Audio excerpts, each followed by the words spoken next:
নমস্কাৰ অসম নিউজ এক্সপ্ৰেছলৈ মই শবনম ইয়াসমিনে আপোনালোকক স্বাগতম জনাইছোঁ। এই মুহূৰ্তত আপোনালোকৰ বাবে লৈ আহিছোঁ এক শীৰ্ষ খবৰ। পঞ্চায়ত নিৰ্বাচনৰ বাবে অসমত মে' মাহত দুদিনীয়া ৰাজহুৱা বন্ধ ঘোষণা। অসম চৰকাৰে আগন্তুক পঞ্চায়ত নিৰ্বাচনক কেন্দ্ৰ কৰি মে' 2 আৰু মে' 7 তাৰিখে ৰাজ্যৰ কিছুমান জিলাত ৰাজহুৱা বন্ধ ঘোষণা কৰিছে। গভৰ্ণৰে জাৰি কৰা এক বিজ্ঞপ্তি অনুসৰি ভোট গ্ৰহণৰ দিনটোত ভোট অঞ্চলসমূহৰ সকলো চৰকাৰী আৰু বেচৰকাৰী কাৰ্যালয়, শিক্ষা প্ৰতিষ্ঠান, ব্যৱসায় প্ৰতিষ্ঠান, বেংক আৰু চাহ বাগিচাসমূহ বন্ধ থাকিব। পঞ্চায়ত নিৰ্বাচন দুটা পৰ্যায়ত অনুষ্ঠিত হ'ব। প্ৰথম পৰ্যায় 2 মে' তাৰিখে আৰু দ্বিতীয় পৰ্যায় 7 মে' তাৰিখে।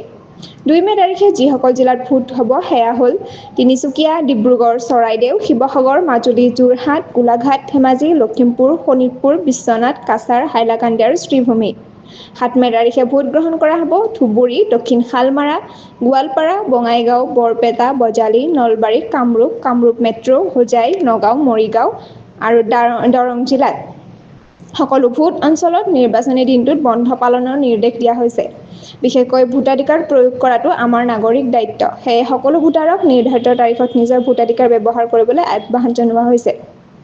এনেধৰণৰ খবৰ পাবলৈ অসম নিউজ এক্সপ্ৰেছ চেনেলটো ছাবস্ক্ৰাইব কৰক, লাইক, কমেণ্ট, শ্বেয়াৰ কৰিবলৈ নাপাহৰিব। লগতে কাষতে থকা বেল আইকনটো দবাবলৈ নাপাহৰিব। ধন্যবাদ।